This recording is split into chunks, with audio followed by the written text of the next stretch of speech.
C'est sûr qu'on n'aurait jamais pensé que cette équipe-là, qu'un jour, on l'aurait perdue. Why? Why is that team gone? I heard things, but I don't know what's real and what's not real. Un extrait du film Qui a tué les Expos de Montréal, un film qui prend l'affiche aujourd'hui sur Netflix, un documentaire qui explore les derniers moments de l'équipe de baseball montréalaise, tente d'élucider aussi le mystère de la fin des Expos 20 ans plus tard, avec des codes des documentaires criminels, les true crime, là, finalement. Je reçois Marc Griffin, il est ancien joueur de baseball professionnel, analyste à RDS également. Bonjour. Bonjour. Vous avez été interviewé d'ailleurs pour ce documentaire-là. Pourquoi vous aviez accepté? Ben, écoutez, j'étais parmi les derniers des Mohicans, parce qu'à la fin des expos, il restait un peu moins d'employés, mais on avait quand même espoir, je me rappelle à l'époque, qu'il allait y avoir une autre saison. Et bon, finalement, on annonce une conférence de presse à Washington. Écoutez, j'étais là dans les derniers moments, évidemment, aussi à la radio. J'ai vécu donc ces dernières semaines et je voulais qu'on tourne enfin la page, finalement, de cette histoire des expos parce que on en parle beaucoup. Qui est à blâmer? C'est la faute à qui?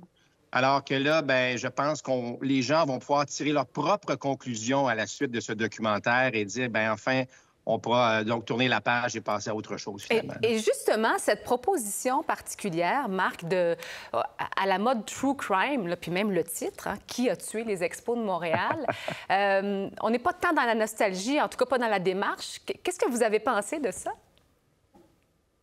Bien, on est un petit peu dans la nostalgie, parce que les expos nous ont quand même dit nos amours, nos expos. Oh, oui. Mais c'est sûr que là, on réalise à quel point c'était le monde des affaires, évidemment, qui tentait de contrôler, puis qui, justement, allait contrôler la situation, faire en sorte peut-être qu'on allait survivre ou non.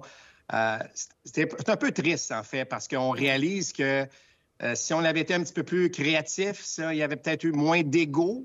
On aurait peut-être pu survivre. On regarde ce que les Blue Jays font actuellement. Pourtant, Ted Rogers a acheté les Blue Jays en 2000. Aujourd'hui, ça vaut, bon, évidemment, beaucoup d'argent. Je trouve ça de valeur qu'on n'ait pas eu cette vision-là que le sport et les nouvelles technologies pouvaient avoir un beau mariage.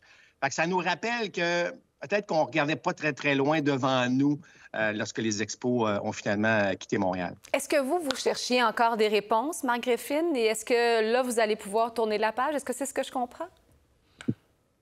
Bien, moi, personnellement, je connaissais pas mal le scénario. Mais je pense que la population va réaliser que, bon, en fait, on va vous laisser, comme je l'ai mentionné un peu plus tôt, on va vous laisser choisir qui vous pensez qui est à blâmer. Et après ça se termine quand même avec une nostalgie parce que je vous rappelle que les expos ont touché beaucoup de monde. Je vous rappelle aussi que dans les bonnes années de la radio des expos, il y avait près d'1 million de Québécois qui écoutaient la radio l'été sur le bord de la piscine ou au garage. Alors, ça pour dire que oui, ça finit avec quelques larmes. Mais même au sein de l'équipe, je peux vous le dire, là, il y a vraiment, bon, il y a cette nostalgie, mais c'est très fédérateur, les expos, évidemment. Puis, vous parlez des Blue Jays qui accèdent à la Série mondiale.